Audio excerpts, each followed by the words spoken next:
Why Mongol warriors never removed their boots. When we imagine the terrifying speed and power of the Mongol Empire, an empire that stretched from Korea to Hungary in only a few decades, we often think of horses, bows, and brutal tactics. But there is one detail about their daily life that surprises almost everyone. Mongol warriors rarely removed their boots. Not in battle, not during travel, not even inside their homes unless absolutely required. And behind this simple habit lies a story of survival, culture, and military dominance that shaped the largest contiguous empire in human history. Life on the steppe, where boots meant survival. To understand the Mongols, you must first understand the land they came from. The Mongolian steppe is a harsh, open world. Freezing winters, scorching summers, sudden winds, and endless plains with very few natural shelters.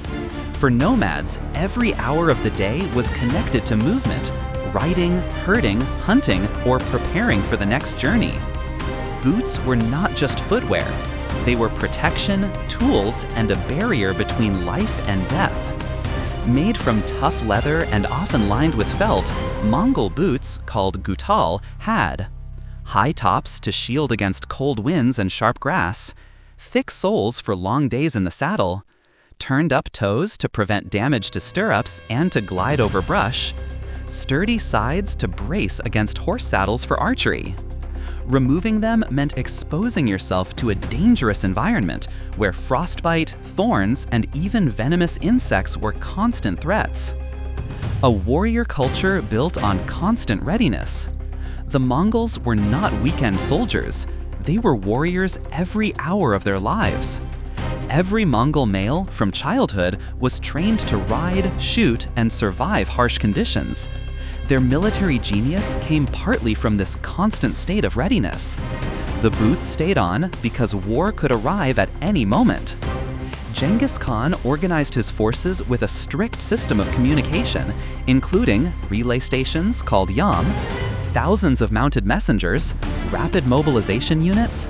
A Mongol warrior needed to be able to mount a horse in seconds, respond to alarms instantly, travel miles at a moment's notice, fight without preparation time. Taking off boots, especially in freezing nights, could slow a warrior down or even make him unable to move quickly. A simple delay could cost a soldier his life and weaken a unit. In Mongol strategy, speed was everything. Their enemies often complained that Mongol armies appeared out of nowhere. This illusion of sudden attack was partly because Mongol warriors never wasted time preparing. They lived prepared. Hygiene and practicality, a different cultural view. Many people today assume the practice was dirty, but cleanliness looked different on the steppe.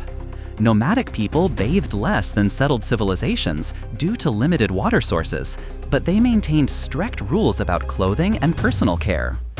Boots in particular were treated with respect.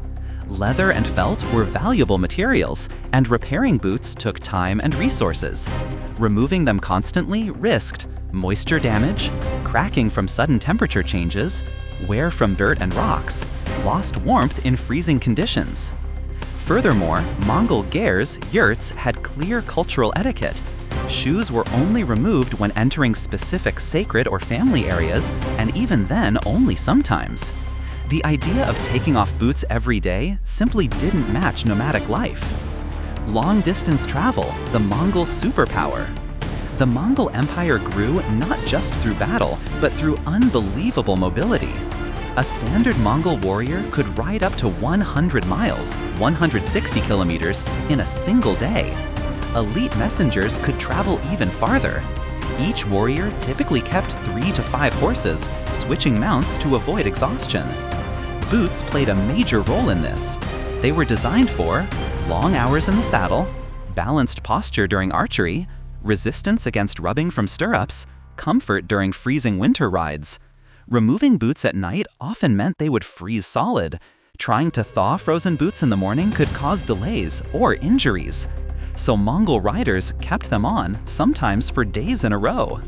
Symbolism, respect, and tradition. Boots carried symbolic weight in Mongol culture.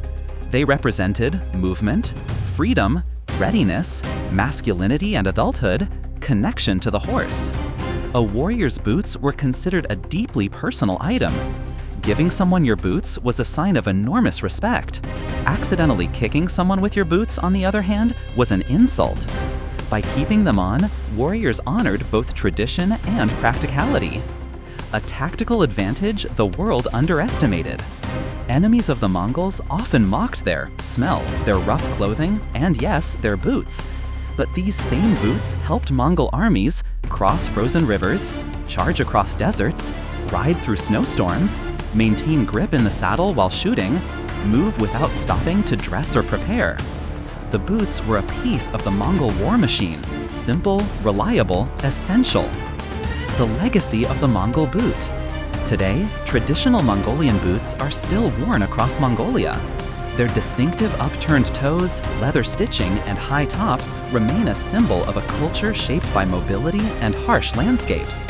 And their famous never remove your boots approach reminds us of a larger truth.